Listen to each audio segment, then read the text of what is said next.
Joining me now is someone who knows the border quite well, Sheriff Mark Dannels, Cochise County, Arizona. You heard from Allie Bradley's exclusive interview that telling from that Border Patrol agent the reaction about the cartels truly being in control. Tell me what your thoughts are on that agent's exclusive interview and whether or not you agree with it. Well, thanks for having me, Alex. And let me just say, I thought it was an excellent show by Dan Abrams last night and NewsNation putting that on, because it shares our reality of our communities on this border and shares America's border in a true fashion. What that agent said last night is something I have heard in a choir type song. Border Patrol agents across the border, across this country, all the way up to leadership, have told me the exact same thing. It is very reactive on this border because we have done nothing proactive to change it. In fact, just the opposite, we've incentivized it. I'll share this with you, Alex. I've been in law enforcement 40 years, and one thing we've been taught since we're young deputies all the way to where I'm at now, old now, is the fact that crime prevention starts by hardening the target, not by softening the target. That border has been softened over the last several years. Sheriff, part of the reason that we did this exclusive special reporting was to show people on a random Thursday what it was like on the border. And so we were there during that ride along with Texas Department of Public Safety, where we actually saw a chase actually ensue for a suspected smuggler. For those that didn't catch that exclusive reporting, let's take a look at it real quick, and I'll get your reaction right after. We want to get there so we can actually arrest the smuggler. That is our primary goal as a state police agency, is to focus on the smuggler, to arrest them and take them to jail. And that's why we have to respond in these type of situations very quickly, because at times we lose them. That's what we talk about, those gotaways. So if we're not there trying to respond to these situations, then we lose them.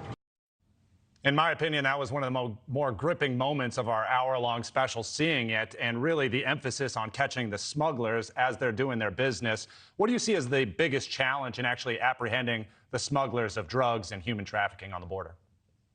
Well, number one is you look at who you interviewed last night. It's your state law enforcement and it's your local law enforcement, your police chiefs and sheriffs that are fighting this battle. The big question here is, where's the federal government? And I'm not talking about Border Patrol. My hat goes off to them for what they're going through right now. They're in a very demoralized state. I'm talking about Washington, D.C., as Joe just talked about, and the fact, your reporter, that 51% of Congress has not done their job.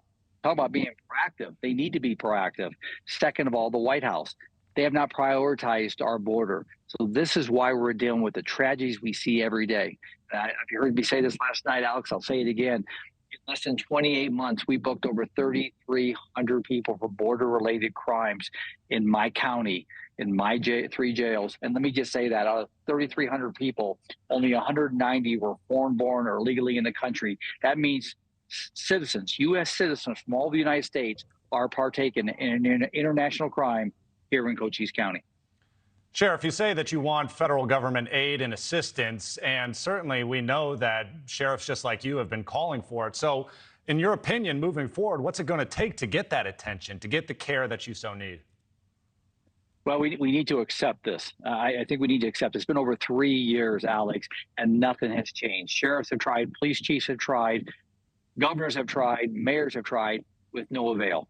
So we just need to accept that federal government has not prioritized this border. What we need, though, is prioritization from the White House. We need prioritization, not political ideologies playing out here. We need public safety priorities placed on this border to protect every citizen in this country. And let's not forget this, and protect the migrants that are being extorted by the criminal cartels.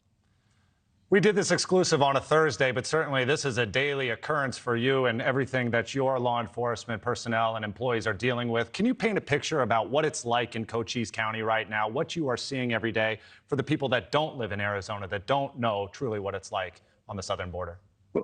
Well, sadly, smuggling in Cochise County has become the new norm. Again, I've been doing this 4 decades, and what I've seen is border crimes. It's not nothing new to us. When you take 5% of what we deal with has been border crimes on an average over the years to up to almost 45% is what we're seeing now.